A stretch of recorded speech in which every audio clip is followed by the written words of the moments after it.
Here's just a little bit higher angle. So what I'm going to do next, now that the diesel house is done, there was a little bit of strategy behind doing it this way. So if I ever have to remove the diesel house, it's not going to be particularly easy, but it shouldn't be as difficult as it probably could be. So this cork will actually just come out of here. I have splits in each of those rails right there.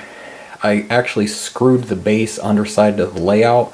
So I screwed 4 screws in. So basically what I'm going to have to do if I ever have to take this out of here, pull 4 screws out, unplug the lights, or the Woodland Scenic plug and play lighting. So I'm going to have to unplug the lights, hit those 4 screws. I've got feeder wires coming off here. Basically I have a electrical connector to the feeder wires, unscrew those, and it should just lift right out. So what I'm going to do, and the reason why I did it like this, my next project is going to be, I'm going to put some ballast in where this cork is. So basically it looks like that the rails are more or less at the same level of where the ballast is. So if I ballasted all the way up to the diesel house, if I ever wanted to take it out of there, basically the ballast would have to be chipped away. So I put some road bed. I might put a little bit of ballast over this, I haven't decided yet, and then just, glue the ballast to the road bed. So that's the diesel house. It's complete, and I'm very, very happy with how it turned out. Even though this was a separate kit, the diesel refueling facility is also complete.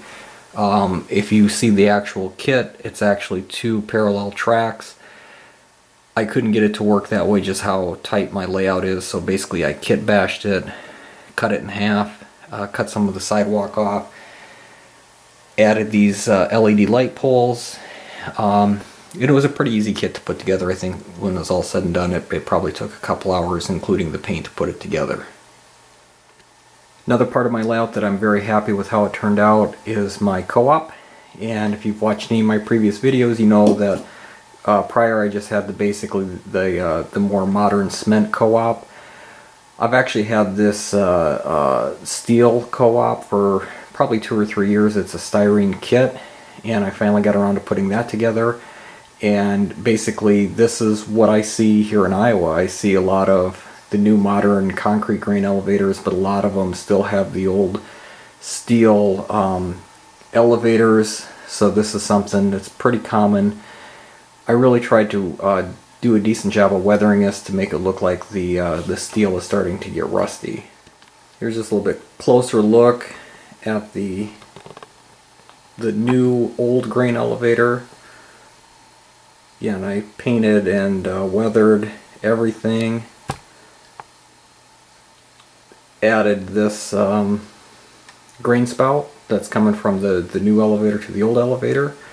That is not glued in. It's basically I just drilled holes in both structures, and I made it's basically just a piece of styrene that's longer than the distance between the 2 structures. So there's actual spout on the inside of both structures, so that way if I ever had to move it, it's not glued on there and I don't have to worry about it breaking or coming off.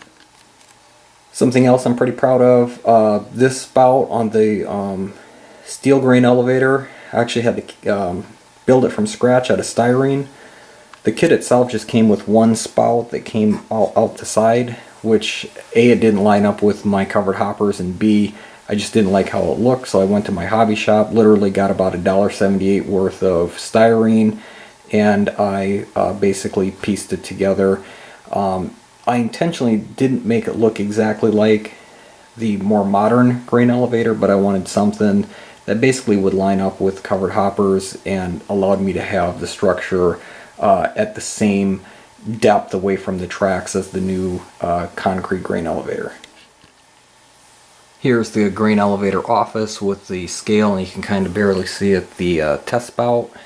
One more thing I'm going to add to this, because it's pretty common around here with modern co-ops. Walthers has it's actually a propane gas set with 2 white above ground tanks, but you can also use that as anhydrous.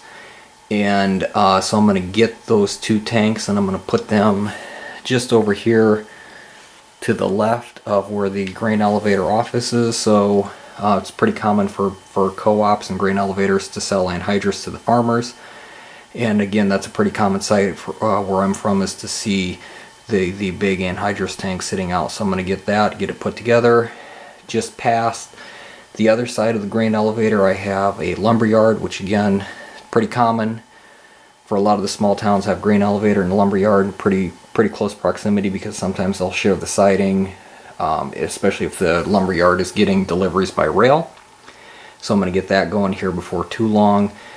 And the last thing I'm working on, probably going to get started on it shortly, is I have a Grade Crossing Pro that I'm going to put automated flashers at one of my grade crossings. So those are some of the things I've got going on my layout here. Okay, the last thing I'm going to leave you with here today is, I know that this particular locomotive doesn't exactly go with the overall theme that I'm modeling, the 1980s Illinois Central Gulf, but like I said, I'm from Iowa. The Iowa Northern Railway actually has a yard in the town that I live in. So if you didn't know, Atlas actually came out with their potash covered hoppers this week, or maybe it's a couple weeks ago. It is very common for the Iowa Northern Railway to pull potash trains, and so I picked up a couple of these covered hoppers, and then I got a few more of the short, I think they're 3,200 square foot cubic hoppers. So I'm just going to do a brief video showing my GP40-2 Iowa Northern Railway pulling these potash covered hoppers. And I'm excited that Intermountain's supposed to come out with several more potash covered hoppers sometime in 2018, so I want to get some more of those and actually have to be able to pull a potash train, which is you know, pretty common up here in Waterloo.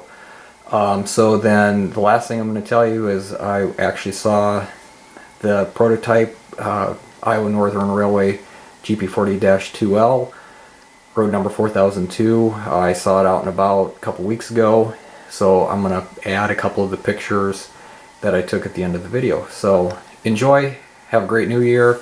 Looking forward to continue developing my model railroad in 2018. Alright, take care and enjoy the video.